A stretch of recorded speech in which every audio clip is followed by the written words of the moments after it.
যেখানেতে দেখি যাহা মায়ের মতো নাহা, একটি কথায় এত সুধা মেশা নাই। মায়ের মতন এত আদর সোহাগ সে তো আর কোনোখানে কেহ পাইবে না ভাই।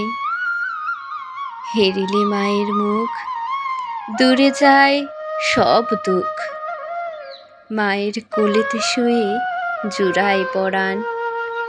মায়ের শীতল কোলে সকল যাতনা ভুলে কত না সোহাগী মাতা বুকটি ভরান। যখন জনম নিনু কত অসহায় ছিনু, কাদা ছাড়া নাহি জানিতাম কোনো কিছু। ওঠা বসা দূরে থাক, মুখে নাহি ছিল বাক, চাহনি ফিরিত শুধু মার পিছু পিছু।